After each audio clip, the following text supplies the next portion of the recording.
کہ جب حضرت سیدنا عمر فاروق رضی اللہ تعالی عنہ کے دور میں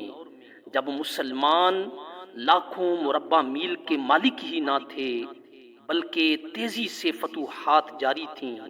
ان کی راتیں یاد الہی میں گزرتیں، ان کا دن روزہ اور جہاد میں گزرتا، پھر کیوں نہ کہا جائے کہ دشت تو دشت ہیں دریا بھی نہ چھوڑے ہم نے،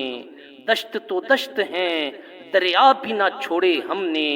بحر ظلمات میں دوڑا دیے گھوڑے ہم نے، یہ غازی یہ تیرے پر اسرار بندے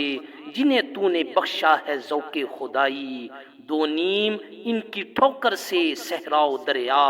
سمٹ کر پہاڑ ان کی ہیبت سے رائی۔ معزز خواتین و حضرات، حضرت سیدنا عمر فاروق رضی اللہ تعالی عنہ نے اپنے دور خلافت میں 10 برس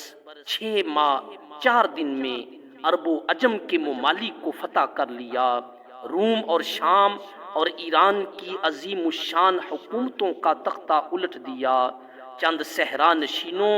اور بے سر و سامان مجاہدین اسلام نے عظیم الشان انقلاب برپا کیا، ہر طرف عدل و انصاف کو پھیلایا، ہر چھوٹے بڑے کے ساتھ مساوات کو قائم فرمایا، تاریخ ایسی کوئی مثال پیش نہ کر سکی۔ غیر مسلموں کو یہ کہنا پڑا کہ اگر مسلمانوں میں ایک اور عمر پیدا ہو جاتا تو روئے زمین میں غیر مسلم کوئی نظر نہ آتا، چاہیں تو اشاروں سے اپنے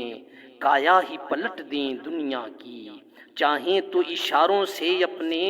کایا ہی پلٹ دیں دنیا کی، یہ شان ہے خدمت گاروں کی، سردار کا عالم کیا ہوگا۔ اگر یہ ویڈیو اچھی لگی ہے اس کو لائک کریں، چینل کو سبسکرائب کریں اور اس صدقہ جاریہ کا حصہ بن جائیں تاکہ اس کا ثواب آپ کو اور آپ کے مرحومین کو پہنچے۔ آمین ثم آمین۔